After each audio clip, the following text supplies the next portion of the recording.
Sorry, I got a little bit distracted reading in Spectrum. People need to chill out, man. It's just a video game. Okay. Hello, YouTubers. This is noobifier. On the 8th of October 2022, we had CitizenCon. The show was a set of 7 pre-recorded segments spaced out by some live bits hosted by Jared. I am breaking down everything, and it's in this playlist.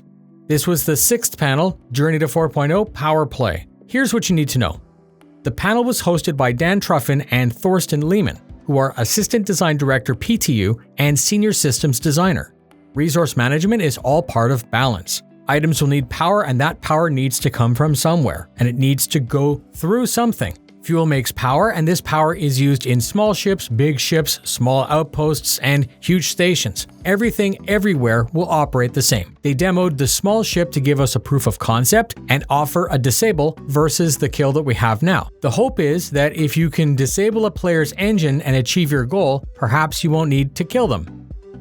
Let's see how that plays out, people. I don't know. Managing power will become its own game loop.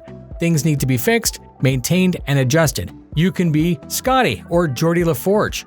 Blown fuses need to be fixed or everybody dies. Life support will matter, parts will wear out, filtering will need to be changed, temperature will need to be adjusted, perhaps you'll have too many players in one space and the air will start to run out. They continued by speaking about relay gameplay in larger ships. The TLDR is that you can change how the power gets to all the systems. High-ranking players will have more access to all the subsystems. Lower-ranking crew may have some systems delegated or some systems removed. For example, the pilot may be able to control shields and weapons, but might not have access to mess around with the engines. That might be solely controlled by the engineering crew. We were shown an updated scenario where the player can find and repair systems throughout a ship, and I want to remind everyone that the last time we saw this, the task was actually being done by an NPC crew member. So perhaps not everyone wants to get into this level of granularity, so it's nice to be able to task that to an NPC. They ended with some scenarios showing how these can be used to control fires, to control gravity generators, combating sabotage, stopping hacking. Yogi said a lot of progress was made this year and then threw up a slide.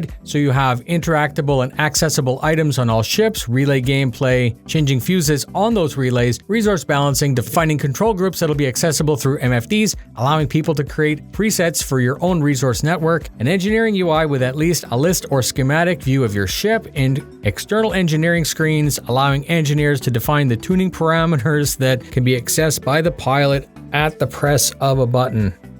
Thank God for NPCs. Anyways, who knows, to some of you, maybe that's exactly all you want out of Star Citizen, to sit in the bowels of a ship and push buttons. Resource management will change the entire game and allow for meaningful multiplayer gameplay. That's it. Thank you very much for spending your time with me. If you want to support, please consider sharing the content. Please look for this playlist with all the breakdowns of CitizenCon 2022. Fly safe.